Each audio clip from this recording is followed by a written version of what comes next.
ప్రేక్షకులకు నమస్కారం అండి. ఇవాళ మనం రోడ్డు మీదకి వెళ్ళినాం. స్కూల్ పిల్లలు బస్సులు ఎక్కుతూ ఉంటారు, తల్లిదండ్రులు స్కూటర్ మీద కారులో తీసుకెళ్తూ ఉంటారు. వాళ్ళని చూస్తే, అటువంటి పిల్లలు చూస్తే ఏమవుతుందంటే కళ్ళజోళ్ళు పెట్టుకుని కనబడుతున్నారు చాలామంది. చిన్న class room 3rd, 4th, 5th అలాంటి క్లాస్ రూములకి వెళ్ళినా కూడా చాలామంది కనబడుతున్నారు.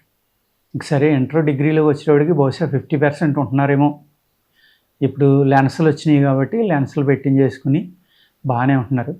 కానీ నేను అనుకోవటం ఒక 40% దాకా సైట్ వచ్చిన వాళ్ళు ఉంటారని చిన్నపిల్లలు కూడా చాలా ఇబ్బంది పడుతున్నారు.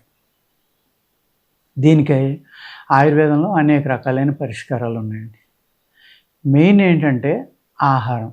ఇక్కడ వీళ్ళకి తగిన ఆహారం కనుక మీరు ఇస్తే తప్పనిసరిగా కంటి చూపు పెరగడానికి అవకాశం ఉందండి. పూర్వం ఏం చేసేవారంటే ఒత్తి అని వేసేవారు, అంటే రకరకాల కాటుకులు తయారు చేసేవారు.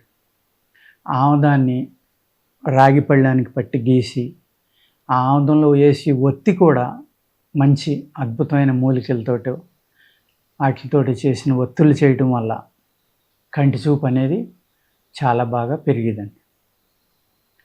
ఈ కంటి చూపు తగ్గిపోవడానికి కారణం ఏంటంటే ఫోన్లు ఎక్కువగా విపరీతంగా చూడడం, పిల్లలు టీవీలు చూడడం. ఈ తల్లిదండ్రులు అంటే భర్త భార్యకి గర్భం ధరించే టైంలో ఏమేమి విటమిన్స్ ఇవ్వాలి, ఏమి ఇవ్వాలి, ఎటువంటి ఆహారం ఇవ్వాలి అనేది అత్తమామలు కానీ, తల్లిదండ్రులు కానీ, అప్పచెల్లెళ్ళు, అన్నదమ్ములు, మరిదిలో, భర్త వీళ్ళు పూర్వకాలం ఉమ్మడి కుటుంబం ఉండటం వల్ల ఒక ఇంట్లో 10 మంది ఉండేవారు కాబట్టి ఆ స్త్రీకి ఇష్టమైనవి అన్నీ పట్టుకొచ్చి తినిపించడం, వాళ్ళు ఏ కోరికలు అయితే ఉంటాయో ఆ కోరికల వల్ల ఆహారం తీసుకోవటం వల్ల అవయవ లోపల లేని పిల్లలు పుట్టేవాళ్ళు. ఆ డెఫిషియన్సీ కోసమే ఈ తల్లి ఆ రుచిని అడుగుతుంది, నాకు అది తినాలని ఉందని. ఈ శిశువులో ఉన్న డెఫిషియన్సీయే ఆ తల్లి యొక్క టేస్ట్. ఈ విధంగా చేయటం కానీ, లేకపోతే పుట్టిన తర్వాత వాళ్ళకి ఏ విధమైన ఆహారం ఇవ్వాలి, వాళ్ళ బాడీని నలుగు పెట్టివ్వరండి. నలుగు పెట్టడం, తలకి చక్కగా మద్దన చేసి కొబ్బరి నూనె లాంటి, ఆముదం లాంటి మంచి కుంకుడికాయతోటి లేకపోతే శేకాకాయతోటో కంటికి చేతులు అడ్డం పెట్టి వాళ్ళు కళ్ళు తెరిస్తే కళ్ళు మండిపోతాయని చాలా చక్కగా ఆ స్నానం చేయించడం అనేది కూడా ఒక అద్భుతమైన ప్రక్రియ అండి.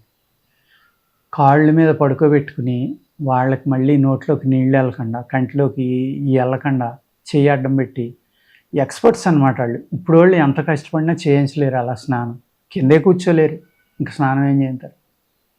అలాగా స్నానం చేయించడానికి ఎక్స్పర్ట్లు ఉండేవారు. ముసలమ్మలు, పెద్ద నానమ్మో, అమ్మమ్మో, లేకపోతే కన్నమ్మో, ఇలాంటి పెద్ద పెద్ద వాళ్ళు అందరూ చక్కగా స్నానం చేయించి ఆ నూనె ఒళ్ళంతా మళ్ళీ నలుగు పెట్టి, మేగడ లాంటి ఇలాంటి నలుగు పెట్టి, డబ్బున్న వాళ్ళు, వాడి అన్నీ ఉన్నవాళ్ళు మేగడ అన్ని రకాలు కలిపేవారు. లేని వాళ్ళు కొబ్బరి నూనె ఏదో ఒకటి రాసి బాగా నలుగు పెట్టేవారు. నువ్వుల నూనె రాయడం వల్ల ఏమంటే ఆ నలుగు పెట్టినప్పుడు ఈ నరాలన్నీ కూడా ఓపెన్ అయ్యాయి.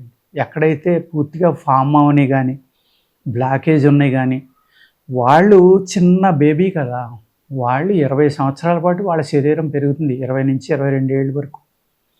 ఈ పెరుగుదల జరిగేటప్పుడు బ్లాకేజ్ లేకపోతే అవయవాలకు సక్రమంగా ఏర్పడతాయండి. ఆ పెరుగుదల జరిగే టైంకు ముందరే ఇటువంటి ప్రక్రియలన్నీ మానేయడం వల్ల ఈ నరాలు అనే సిస్టమ్ ఓపెన్ అవ్వకపోవడం వల్ల కూడా ఈ కళ్ళజోళ్ళు అనేవి, కళ్ళు సరిగ్గా కనిపించకపోవడం అనేది కూడా జరుగుతుందండి. అదేవిధంగా పిల్లలకి ఏ విధమైన ఆహారం ఇస్తే బాగుంటుంది. పూర్వం బ్రౌన్ రైస్ తినేవారు, దాంట్లో ఏ విటమిన్ బాగుంటుంది అంటారు, కంటి చూపు మంచిది అంటారు. పూర్వం అనేవారు కంటి చూపు బాగుంటుందా, ఎర్ర బియ్యం తినండి, లేకపోతే దంపుడు బియ్యం తినండి. దంపుడు బియ్యం అంటే బ్రౌన్ రైస్ అనమాట, రోకళ్ళతో దంచి తీసేవారు. అటువంటి ఆహారం తీసుకునేవారు. సహజంగానే ఆ తల్లిలో ఆ శక్తి ఉండటం వల్ల ఈ బిడ్డ కంటి చూపు కూడా బాగుండేదండి. ఎప్పుడైతే ఈ టీవీలు ఇవన్నీ పెరిగిపోయినాయో, ఆ ఫోన్ల మీద ఎక్కువసేపు చేస్తున్నారో, ఆరోగ్యకరంగా ఉన్న కుటుంబంలో కూడా, కంటి చూపు బాగున్న కుటుంబంలో కూడా మీ పిల్లల యొక్క కంటి చూపు పాడైపోతుంది. 2nd standard, 3rd standard, 4th standard నుంచి కూడా ఐప్యాడ్లని, కంప్యూటర్లని, లేకపోతే ఫోన్లని, డిస్టెన్స్ ఎడ్యుకేషన్లో, లేకపోతే అయ్యేయో అంటున్నారు ఏయో క్లాసులు. ఆ క్లాసులు కరోనా వచ్చినప్పటి నుంచి ఆ చదువులు కూడా ఎక్కువైపోయినాయండి. వీళ్ళు ఎక్కువసేపు అక్కడ కూర్చోవడం వల్ల కూడా కంటి చూపు దెబ్బతింటుంది పిల్లలకి. అందుకేంటంటే తల్లిదండ్రులు చాలా జాగ్రత్తగా ఉండి వీళ్ళకి విటమిన్ సి ఎక్కువ ఉన్న ఆహారం, విటమిన్ ఇ, విటమిన్ ఏ ఇలాంటివి ఏమున్నాయో చూసుకుని, ఇవాళ అందరికీ తెలుసు గూగుల్లో కొడితే ఏమవుతుందనేది. అదేవిధంగా వ్యాయామం, నేను ఇప్పుడు ఒక 3 రకాల 4 రకాల వ్యాయామాలు చూపిస్తానండి. కంటికి కావాల్సినవి మీరు ఇలా స్ట్రైట్గా ఓపెన్ చేసి పక్కలకు చూడాలండి పూర్తిగా ఇలాగా. ఇదొకటి, పైకి కిందకి, మళ్ళీ పైకి పూర్తిగా కిందకి, తర్వాత ఇలాగ రౌండ్ అంటే రైట్ నుంచి ఇలా తిరిగి ఇటు, మళ్ళీ రివర్స్లో మళ్ళీ ఇలాగ. ఇది ఒక సెట్స్ కింద చేయించండి. 5, 5, 5, 5 లేకపోతే 7, 7 లేకపోతే 10, 10 ఇలా చేసిన తర్వాత కళ్ళు కొంచెం నొప్పి వస్తాయండి. అప్పుడు చేతులు బాగా పాముకుని వాటికి అలా పెట్టుకోండి. ఒక 5 సార్లు ఇలా పెట్టుకోండి. ఆ పిల్లలకి అలవాటు చేయండి. దీనివల్ల కంటి మీద ఉన్న కురుపులు తగ్గుతాయి. ఈ గోరువెచ్చగా తగిలేటప్పటికి ఏదైతే ఆ ఎక్సర్సైజ్ వల్ల స్టెయిన్ అయిన కనుగుడ్లు ఉన్నాయో అవి మళ్ళీ నార్మల్ అయ్యండి. బ్లడ్ ఫ్లో అన్ని ఏరియాలకి ఈక్వల్గా డిస్ట్రిబ్యూట్ అయ్యి చక్కగా మీ కంటి చూపు, మీ పిల్లల యొక్క కంటి చూపు రివర్స్ అవడానికి అవకాశం ఉంది. అదేవిధంగా సర్వాంగాసనం లాంటివి, హలాసనం కాకుండా సర్వాంగాసనం వేయలేడు అనుకుంటే చక్కగా వేస్తారు పిల్లలు. మీరు నేర్పితే కాళ్ళు ఎక్కువగా పైకి లేపి స్ట్రైట్గా నడుం దగ్గర నుంచి ఇలా పట్టుకుంటాం కదా, అప్పుడు ఏమవుతుందంటే బ్లడ్ ఫ్లో అనేది కంటికి బాగా వస్తుంది. వచ్చినప్పుడు కళ్ళు ఎరచేసి చూడమనండి. అలా చేయడం వల్ల కంటిలోకి బాగా ఫ్లో వెళ్ళడం వల్ల కంటి నరాలు ఓపెన్ అవుతాయి.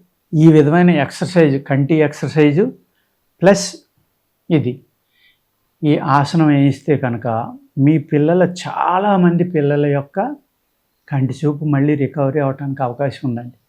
మనం ఏం చేస్తున్నామంటే వాళ్ళని గంటలు చదివిస్తాం తప్ప ఇటువంటి ఒక్క 10 నిమిషాలు చేస్తే మీ అబ్బాయి కళ్ళజోడు నుంచి బయటకు వస్తాడు. మీ కంటి చూపు బాగుంది మీ అబ్బాయిది.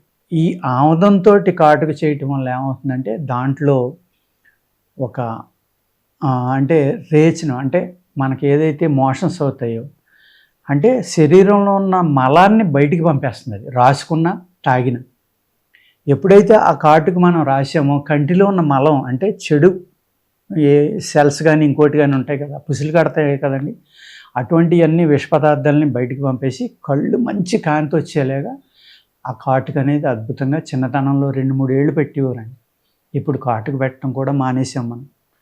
ఆ కాటుకు పెడితే ఆడపిల్లలకైతే రోజు మానకుండా 10-15 ఏళ్ళు దాకా పెట్టేవారు, కళ్ళు పెద్దవి అవుతాయని చెప్పేవారు. అయ్యి ఉండొచ్చు, లేకపోతే ఆ నలుపు గీత ఉండటం వల్ల కళ్ళు అందంగా కనపడతాయని. అటు బ్యూటీకి పనిచేస్తుంది, కంటి చూపు పెరుగుతుంది, కండ్లు చాలా ఆరోగ్యంగా తయారవుతాయి.